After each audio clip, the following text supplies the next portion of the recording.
Mesdames et messieurs, bonsoir et bienvenue à cette émission d'Info 9. Que représente la fête de Pâques en ce 21e siècle? Pour nous en parler, je reçois le curé de la paroisse Saint-Jean-l'Évangéliste de Macamique, Léandre Lapointe. Monsieur le curé, bonsoir. Bonsoir, Monsieur Lacasse. Merci d'avoir accepté cette invitation-là. Des fois, on va dire, on est dans la religion encore. Mais c'est pas qu'on est dans la religion encore, c'est que les temps changent beaucoup. L'Église d'autrefois avait sa place. Elle a encore sa place aujourd'hui, mais je reviens tout le temps, moi, à l'abbé Pierre Gaudreault avec son livre « Faire Église autrement ». Faire Église autrement, je pense qu'on en est rendu là. Les paroisses aujourd'hui s'acclimatent versus l'Église et les paroissiens.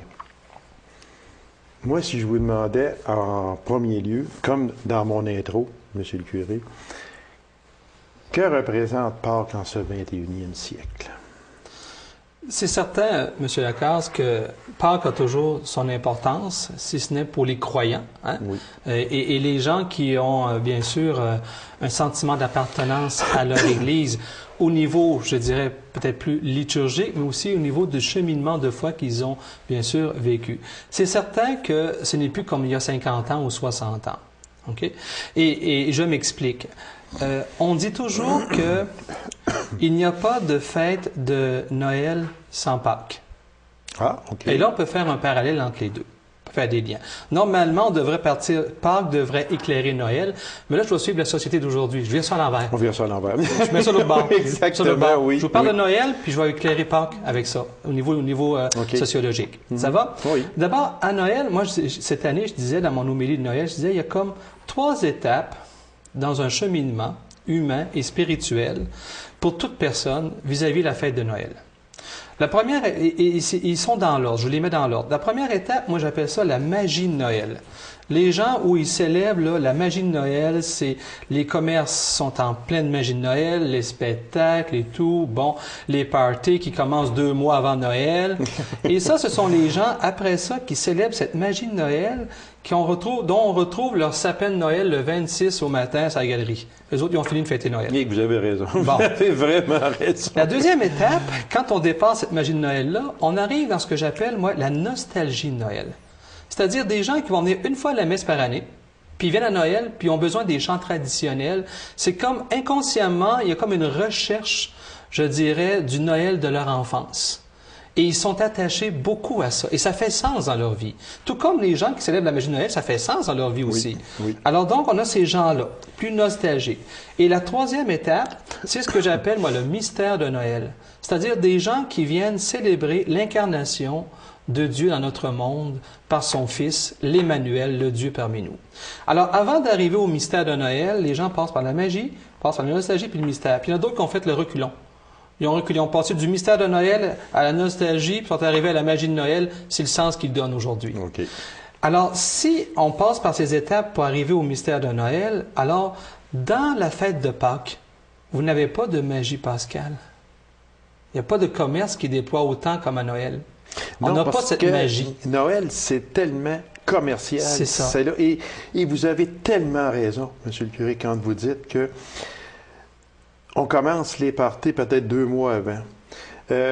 On se pose la question avec une belle grande liste accrochée sur le frigidaire peut-être à dire, bon, lui, j'y donne quoi à Noël? Lui, il faut que j'y achète quoi à Noël? Quel cadeau que je vais donner?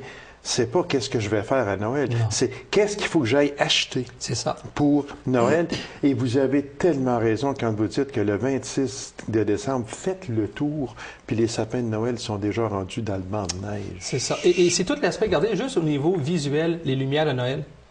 Combien qui commencent tôt, des fois même à mi-novembre, puis on n'est même pas rendu à la fête des rois, qui sont déjà toutes éteintes, qui sont rendus dans le sud. Alors, c'est bon, mais on n'a pas ça à Pâques. Non. On n'a pas cette magie là à Pâques, on n'a pas cette nostalgie également. On a davantage juste le mystère de la mort et de la résurrection du Christ. Moi, là, j'en viens à une question plus. Est-ce que dans l'image ou dans la tête des gens, est-ce que Noël, c'est une fête de réjouissance? Pâques est une fête triste. OK. Je dirais, si on y va au niveau de la société séculière dans laquelle on se trouve, oui, c'est réjouissant Noël. C'est réjouissant aussi pour un croyant Noël. C'est la, naissance du Fils de Dieu parmi nous. Bon. Tandis que l'autre, on parle de mort. Oui, tandis qu'à Pâques, on ne parle pas de mort, on parle de vie. On parle de la résurrection. Oui, on parle, oui, mais c'est que tout ce qui s'y rattache avant est nostalgique. La passion, etc., etc. Mais c'est sûr que la journée même de Pâques, c'est la résurrection. Là, on devrait tout le monde être joyeux, mais par contre, c'est l'avant-Pâques. OK. Le carême, on va en parler tantôt.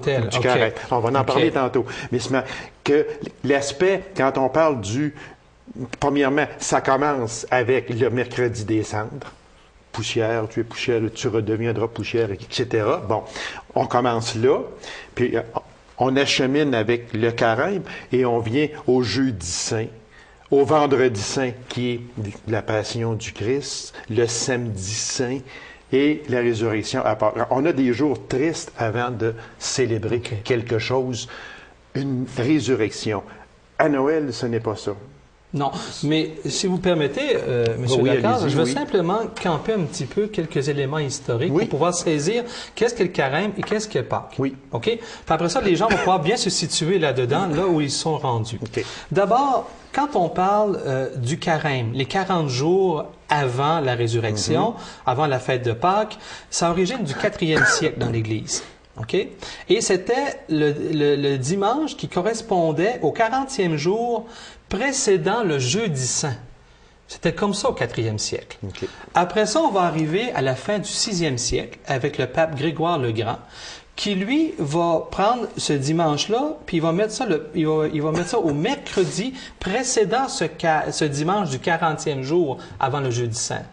Et là, la liturgie des cendres, comme on la connaît aujourd'hui, qui, dans l'ancienne formule, disait « Souviens-toi que tu es poussière et tu retourneras poussière ». Maintenant, on dit « Convertissez-vous et croyez à l'Évangile ». Cette petite liturgie des cendres, l'imposition des cendres, va arriver dans l'Église seulement au 9e siècle. Okay?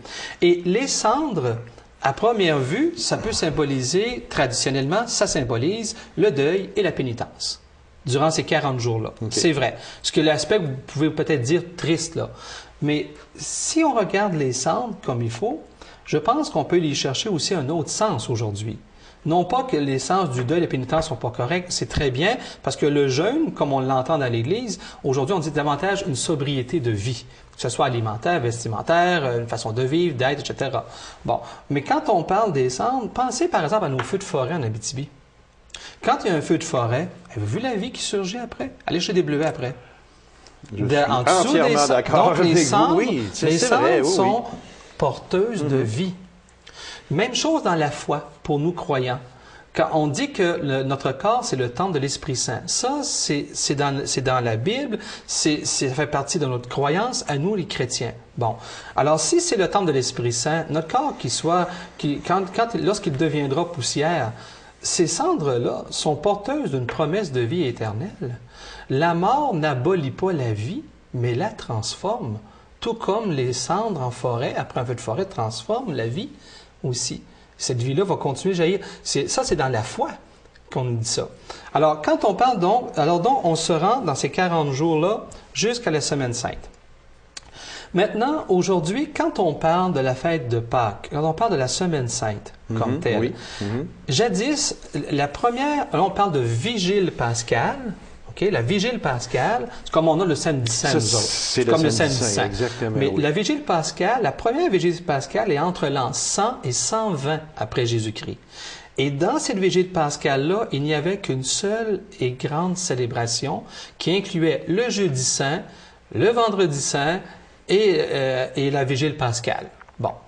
On va voir arriver davantage, je dirais, on va scinder en trois cette vigile pascale-là entre le 5e et le 6e siècle dans l'Église. De telle sorte qu'on va voir apparaître le jeudi saint, le vendredi saint, des célébrations différentes et le samedi saint. OK? Alors ça, déjà là, c'est un élément, je pense que c'est important. Le pape Pie XII, on va se rapprocher encore de notre siècle à nous. Pie XII, entre 1951 et 1955, va faire la réforme de la vigile pascale, qui va se poursuivre après ça au Concile Vatican II de 62-65 et qui va donner ce que l'on a aujourd'hui, la veillée pascale, le samedi saint. OK? Et de telle sorte qu'on va pouvoir célébrer cette fête soit le soir et même la nuit, dépendamment des lieux, des circonstances et des communautés. OK. J'aimerais juste revenir sur le carême. Parce que moi, j'aime faire un parallèle entre disons que les années 50, je m'en souviens pas beaucoup, mais quand même, entre les années 50 et aujourd'hui. Moi, je me souviens vaguement de mon grand-père. À peu près tous les grands-parents dans ce temps-là fumaient. Et mon grand-père, le mercredi des cendres, serrait sa pipe. Puis il reprenait le matin de Pâques. Il faisait carême. Est-ce qu'on voit ça encore aujourd'hui? Comment la chrétienté aujourd'hui fait carême? D'accord. Je vous dirais, c'est sûr que ce qui s'est transmis beaucoup, moi cette année, j'ai eu la chance et la joie d'accompagner en catéchèse une centaine de parents. Bon, dans le secteur de Macamic, au niveau catéchétique, au niveau de la catéchèse paroissiale, une centaine de parents assistaient aux catéchèses durant l'année. Les gens me disaient que ce qu'ils se souvenaient, c'est ces petits sacrifices-là qui ont été transmis d'une génération à l'autre. Mais ça arrête là. Ça va pas plus loin que ça. Le temps du carême, contrairement à tous ces sacrifices-là chosifiés, je dirais, du temps des années 50, là, à cause, bien sûr, du contexte social, du contexte chrétien, de l'éducation chrétienne, de la présence de l'Église, etc. Aujourd'hui, je vous dirais que, à part d'avoir le souvenir de ces petits sacrifices qu'on faisait enfant, moi, je vous dirais qu'aujourd'hui, l'Église va présenter davantage le temps du carême, comme ça l'a toujours été aussi, mais davantage sous une forme de cheminement, d'une marche avec Jésus, qui va nous amener tranquillement, tout doucement vers la fête de Pâques, où, bien sûr, dans cette fête, on célèbre le mystère pascal, c'est-à-dire la mort et la résurrection du Christ. Si vous observez une chose, le temps du carême, c'est 40 jours. On fait le lien biblique avec les 40 jours de Jésus au désert, etc. Oui, 40 jours. Okay. Mais de Pâques, c'est du vendredi saint, 3 heures, l'office de la Passion, jusqu'à la Pentecôte. C'est pas 40 jours, c'est 50 jours. Dans l'Église, ce qui est le plus important, puis ce qui fait notre identité à nous comme chrétiens, chrétiennes, c'est la résurrection du Christ que l'on célèbre pendant 50 jours après Pâques. Donc, l'espace-temps est plus important que le carême. Le carême, c'est un temps de marche, de préparation, de sobriété, de disposition intérieure du cœur et d'affermissement de sa foi dans le but d'annoncer et de célébrer la résurrection du Christ. Et ça, c'est propre à nous, ça. Parce que si vous regardez les 3 pôles du carême, vous avez le jeûne, vous avez le partage, vous avez la prière. La prière, tout le monde peut prier chez eux. Mes parents me disent ça. Le partage, il y a combien de gens qui partagent partout? Il y a combien de gens qui font partie d'organismes humanitaires, puis qui vont aider leurs prochains? Il y en a plein. Alors, c'est pas le propre à l'Église, mais ça découle quand même de tous nos missionnaires dans l'Église, etc., que ces gens-là ont pris la relève, ces laïcs-là. Bon, ben c'est bien.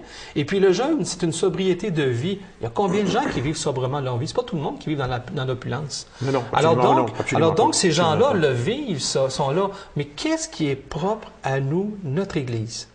C'est crier notre foi. Le Christ, il est ressuscité. Et c'est ça, pour nous. Tout commence avec Pâques. Et contrairement à la fête de Noël, on dirait que tout finit à Noël, ou encore tout finit à Pâques. Hein? On s'est rendu à Pâques, on a fini. Là, on peut sortir la pipe que vous disiez tout à l'heure. Exactement. Oui. C'est terminé, là. C'est terminé, oui. Mais ce n'est pas vrai. Ce n'est pas terminé. Ça commence. Et ça, c'est la mission de l'Église de l'annoncer. On en parle beaucoup du carême, mais juste une question comme ça, M. le curé. Qu'est-ce que vous diriez à une personne, que ce soit un jeune ou d'âge moyen, ou peu importe, à une personne qui vient vous voir puis qui vous dit comment je pourrais faire carême? Aujourd'hui, là, en l'an 2011, là, où nous sommes, là, c'était facile, comme je parlais, là, dans les années 40, 30, 40, 50, là, parce que tout le monde, moi, je mange pas de chocolat du tout pendant 40 jours. L'autre, je fume pas pendant 40 jours. C'était ça. Aujourd'hui, je suis certain que ce n'est plus ça. Qu'est-ce que vous auriez à répondre à une personne qui vous dirait, Monsieur le curé, moi, qu'est-ce que je pourrais faire pour faire carême? Je dirais, faire, c'est une chose. Être, c'en est une autre. Si vous faites des choses, vous vivez, par exemple, on va prendre le langage plus connu des gens, vous faites des privations, là, vous privez, là, ce qui est complètement contraire à la société d'aujourd'hui. Aujourd'hui, c'est gâtez-vous, faites-vous plaisir, ce n'est que de ça qu'on entend. Mais si on va du côté des privations, si ça te rend marabout, de mauvaise humeur, puis ça brise tes relations humaines, fais pas ça. Parce que le carême est là pour t'ouvrir à l'autre, et pas là pour te refermer sur toi. Le carême est là pour t'ouvrir à l'autre, c'est-à-dire ce que tu fais ou ce que tu es doit t'ouvrir à l'autre, doit t'ouvrir à ton prochain, mais non te refermer sur toi. Et ça, c'est ça le carême. Le carême, c'est l'ouverture aux autres. Mais on a appris beaucoup, même dans mon enfance, qu'on faisait ça pour nous autres, le carême. Mais le carême, on le fait dans nos relations humaines pour les améliorer, les rendre... Alors imaginez juste le fait d'améliorer ces relations humaines, ça commence à faire un beau carême, ça. Et c'est exigeant, les relations humaines. C'est à travailler à tous les jours, ça. C'est très exigeant. Alors donc, déjà là, juste prendre ce chemin-là pour t'ouvrir aux autres. Si tu pries, ben prie pour l'autre aussi. Prie pas juste pour toi, prie pour l'autre. Si tu vis une vie sobrement, quel beau témoignage auprès des gens de ton entourage. Opte un peu pour la simplicité volontaire pendant ces 40 jours-là. Ça fait pas de tort. Et en même temps, ça donne un beau témoignage aussi. Et le partage, attends pas que ce soit des guignolets à Noël, partage. Et tu le fais déjà, le partage. Parce que tu aimes les autres, ton entourage, puis tu veux les aider, puis tu les aimes. Alors, voilà, tu le vis, ton carême. Vis-le, puis tu vois qu'il va s'améliorer au fur et à mesure que tu vas avancer. Et à part ce que tu vas célébrer, tu ne célébreras pas la mort, mais tu vas célébrer la vie. La vie, parce que tu as distribué et tu as été témoin de vie autour de toi. Tu l'as transmis, cette vie, autour de toi durant le carême. Célèbre-la maintenant à Pâques. Il y a une chose, Monsieur le curé, qui est quand même, et que l'on remarque beaucoup, c'est que il ne faut pas s'en cacher et avoir peur des mots. Et je sais que vous n'avez pas peur des mots du tout. Les gens pratiquent moins. On les voit pas beaucoup à la messe. C'est vrai qu'à Noël, tout le monde, on dirait, veut aller à la messe de Noël. À Pâques aussi, les gens veulent aller à la messe. Après ça, on éteint ça. Après, on va attendre à l'autre fête. Mais il y a une chose quand même, c'est que il ne faut pas toucher à l'Église. Aussitôt que l'on veut toucher à l'Église, le peuple se soulève. Et on en a des exemples avec le Saguenay, entre autres. Je ne vais pas revenir sur ça, là, mais c'est juste un exemple que je donne. Les gens aujourd'hui, sans être pratiquants, aiment leur Église, aiment leur religion. Il ne faut pas toucher à ça, même si on pratique de moins en moins. Mais ne touche pas à mon Église. Qu'est-ce que vous en pensez de ça? Ce que je vous dirais d'entrée de jeu, M. Lacasse, d'abord, l'Église, extérieurement, il y a un symbole. Hein, on dit que l'Église, c'est symbolique, c'est un symbole de la présence de Dieu. C'est un signe visible, sensible, on le voit, de la présence de Dieu dans la communauté. Bon, toucher à l'Église, c'est comme si tu touchais à ta foi. Les gens, nos baptisés d'aujourd'hui, ils pratiquent. Ça, c'est une vieille expression. Hein, on peut aller dans les années 50, où on disait pratiquer, c'était d'aller à la messe tous les dimanches. Moi, je dis aujourd'hui, pratiquer, c'est que tu la vis, ta foi. Tu aimes ton prochain, tu fais de ton mieux, tu l'aides. Bon, alors continue, fais ton bout de chemin. Maintenant, dans la transmission, je dirais, liturgique de nos célébrations, ça a été beaucoup abandonné ou peu transmis aux autres générations. C'était ça qu'on voit de moins en moins de jeunes à l'Église, de plus en plus de personnes âgées qui, eux, sont davantage initiés à nos liturgies à l'Église, à nos célébrations à l'Église. De telle sorte qu'un parent, cette année, qui me disait, oui, je présente mon enfant pour qu'elle vive sa première communion, mais la messe dans ma famille n'a pas d'intérêt. Quel intérêt on aurait d'aller à la messe? À quoi? Qu'est-ce que ça va donner? Quel sens que ça donne? Et c'est là qu'entre en jeu tout un champ, je dirais, qui doit être développé dans notre Église, c'est l'évangélisation. C'est-à-dire vraiment annoncer encore une fois la mort et la résurrection du Christ, vraiment en continuant de témoigner de sa foi. Et les gens qui seront rendus un bon bout de chemin à leur foi vont trouver sens à nos célébrations puis vont venir célébrer leur foi. Tout le monde est invité, personne n'est obligé. Mais tout le monde est invité à venir célébrer sa foi. Mais ça dépend du cheminement de foi, encore une fois, de chacune des personnes. Monsieur Curie, il reste à peine, même pas 2 minutes, ça n'a pas de bon sens, mais qu'est-ce qui s'est passé? Les cérémonies saintes, quand on parle le jeudi saint, le vendredi saint, le samedi saint et le jour de Pâques, ça c'est là pour rester, mais c'est même que les choses ont changé un peu. Ce n'est plus comme c'était il y a 25, non, 30, 40 ans passés. Le jeudi saint, c'est quoi aujourd'hui? Et très vitement, jeudi, le vendredi. Le jeudi saint, le dernier repas de Jésus. Oui. Le geste du serviteur, celui qui lave les pieds de ses disciples, oui, qui nous invite à servir nos autres. Oui. La passion, bien sûr, c'est les derniers moments de la vie de Jésus. Hein? Et cet amour, bien sûr, qui monte sur la croix librement et qui, bien sûr, va venir transformer notre vie. Et le dimanche de la résurrection, c'est cette vie nouvelle éternelle que le Christ nous présente et nous fait entrer dedans. Moi, ce de par notre baptême. Merci beaucoup, M. le curé. Mais il y a une chose que j'ai retenue beaucoup, moi, dans ça, c'est que faire sa foi comme on l'entend. Je pense qu'on est rendu là aujourd'hui. Oui. Vous êtes d'accord avec ça? Oui. J'en reviens encore à faire Église autrement. On oui, est rendu comme on l'entend, mais aussi en lien avec son Église. Oui, exactement, aussi. Par exemple. Voilà. Monsieur le curé Léandre Lapointe, merci infiniment. On vous souhaite de très joyeuses fêtes de Pâques et je vous remercie d'avoir accepté cette invitation-là. Vous aussi, Monsieur Lacasse, merci beaucoup. Merci bien. Courte pause, mesdames et messieurs, et on vous revient immédiatement après. Restez avec nous.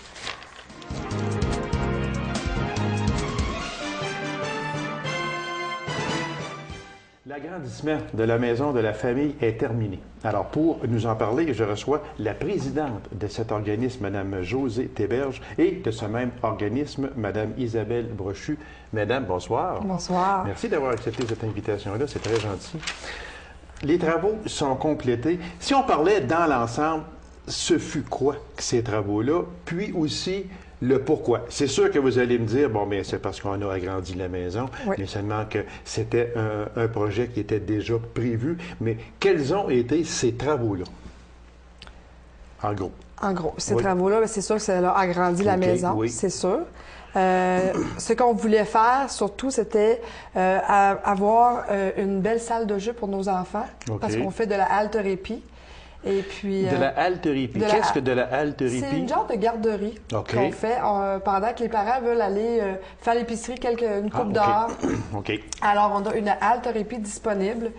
Oui. C'est un espace de quelques heures qu'on peut offrir à un enfant qui n'a pas sa place en garderie ou qu'une famille n'a pas les moyens de l'envoyer. Donc, l'enfant peut aller sur place là, pendant quelques heures pour que le parent puisse faire ses commissions ou aller à un rendez-vous en ligne. Et Dieu sait si des places en garderie, il en manque. C'est ça. Il en manque beaucoup. Donc, vous donnez ce service-là et c'est vraiment très bien.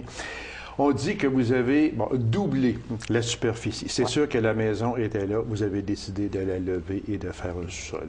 Donc, vous venez de doubler. Vous passez de 2160 pieds carrés à 4320. Ça va donner, c'est sûr que ça va donner plus d'espace, oui, c'est certain. Oui. Mais pour la maison de la famille, ça va donner quoi exactement comme espace de plus? C'est aussi qu'on a le projet PASS. Alors, on a une personne qui s'occupe du projet PASS. Et puis, cette personne-là n'avait pas aussi de bureau comme tel, de la place pour s'occuper avec les petits-enfants. Ça nous prenait ça aussi. Au niveau de salle de lavage, on n'avait pas ça non plus. Alors, c'est bien. Et puis... Puis il y a une chose, si vous me permettez, il y a une chose qu'on a eue, nous autres, sur nos fils de presse, puis que j'en parlais avec Mme Cynthia Roberge. Lefebvre, excusez-moi, puis Mme Lefebvre, elle va m'en vouloir. D'un endroit pour les mamans qui allaitent. Oui.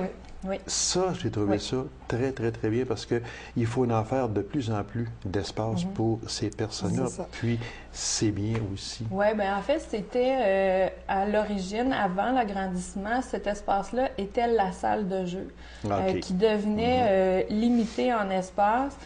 Pour la haltéropie, ça limitait le nombre d'enfants aussi. Donc, aujourd'hui, après l'agrandissement, cette salle-là a été transformée en ce que nous, on appelle un salon. Mais le salon peut servir, oui, pour une maman, avoir un espace pour allaiter, tranquille pendant que le deuxième joue en bas, supporter et accompagner. Ça peut être un endroit aussi simplement pour recevoir de l'information de façon plus intime que dans un bureau ou dans la cuisine comme on le faisait auparavant. Ça nous permet aussi de recevoir pas simplement une femme ou un père, là, mais ça peut être une famille au grand complet qui a besoin de support, ce qu'on appelle du dépannage d'urgence. Donc, ça nous amène de façon plus intime à recevoir cette famille-là dans notre salon. Là. Et on a créé aussi une salle de conférence. Aussi, oui, quand même. Ça veut dire, autrement dit, ça permet, si je comprends bien, de rester centralisé au même endroit. C'est ça, oui. Parce que je sais qu'avant ça, comme juste un exemple, aux fêtes, bon, vous vouliez faire un party des fêtes, disons, puis vous ne pouviez pas le faire à cet endroit-là, vu le manque de place. Maintenant, vous avez centralisé, puis vous pouvez faire à peu près à 100% tout ce que vous avez à faire toutes nos dans activités activités vont se faire à la maison de la famille. C'est ça qui est important. Moi, parce que le temps passe très vite. Moi, je ne peux pas passer sous silence, c'est sûr, des travaux qui ont été réalisés. C'est sûr qu'on parle de gros sous, c'est certain, parce qu'on parle qu'il y a eu des investissements, des partenaires de près de 100 000 $. C'est beaucoup. Le coût total qui est d'environ 110 000 pour les rénovations, mais aussi, et je pense qu'il faut s'en glorifier de ça, ce sont les bénévoles. Le travail des bénévoles. J'aimerais ça que vous nous en parliez un peu. Suite à l'agrandissement, qui étaient en fait les travaux majeurs qui ont été effectués, il restait quelques travaux de finition qu'avec le contracteur avait été entendu que c'est nous qui allions poursuivre. Donc, en fait de temps homme, main-d'œuvre que femme moins habile ou pas tout à fait de notre département, on a tout près d'une trentaine d'heures de bénévoles là, juste en travaux de cette main-d'œuvre-là, soit terminer des rampes, terminer un plancher ou quoi que ce soit. Donc, c'est deux bénévoles là, qui nous ont donné énormément de temps. Il y avait aussi des garde-robes, on avait des tablettes à effectuer là, à l'intérieur de ces garde-robes-là. Ça fait aussi partie de ce temps-là qui tourne autour d'une trentaine d'heures. On a aussi un partenaire avant même le démarrage des travaux. Encore là, comme femme, on sentait qu'on avait besoin d'un soutien, qu'on avait besoin de quelqu'un de l'extérieur, mais avec une certaine connaissance. Donc, on est allé chercher un partenaire dans le milieu qui nous a donné autour de 20-25 heures à peu près là, de son temps aussi. Donc, on parle de travaux bénévoles à même le projet d'autour de 50 à 60 heures là, depuis. Moi, je te d'accord. Félicitations, puis chapeau à ces personnes-là. Puis je pense que chez nous, en Abitibi, Témiscamingue, et surtout, en tout cas, surtout dans notre secteur, à nous autres, Abitibi-Ouest, le bénévolat est vraiment primordial. J'en parle beaucoup avec différents organismes que je reçois ici. Puis, sans le bénévolat, je pense qu'il y aurait beaucoup d'organismes qui ne fonctionneraient pas. Alors, chapeau. En terminant, il reste à peine une minute. Des activités, est-ce qu'il y aura des activités spéciales pour souligner la fin de ces travaux-là et l'inauguration de cette nouvelle maison que l'on peut appeler nouvelle? Prochaine étape. En fait, on a un souper des bénévoles qui s'en vient. Pour nous, à la Maison de la Famille, c'est bien important de leur donner la tape dans le dos pour leur dire merci. Donc, ce souper-là s'en vient. Nous sommes dans les derniers préparatifs. L'inauguration officielle des locaux de la maison se feront là, le 14 avril prochain. Donc, c'est la journée que l'émission va passer, justement. Oui, exactement. Donc, vers 13h15, là, on invite en gros là, nos partenaires à venir là, visiter là, nos locaux pour leur présenter de façon officielle. Là. Alors, Mesdames Théberge et Brochu, merci infiniment et puis félicitations à vous et à toute l'équipe de la Maison de la Famille. C'est vraiment un très beau geste et puis on vous souhaite tout le succès possible parce qu'il y a déjà beaucoup de succès puis on vous en souhaite encore beaucoup d'autres. Merci. Merci. C'est moi qui vous remercie. Alors, Mesdames et Messieurs, merci d'avoir été là. On se donne rendez-vous à une prochaine émission d'Info 9. Au revoir.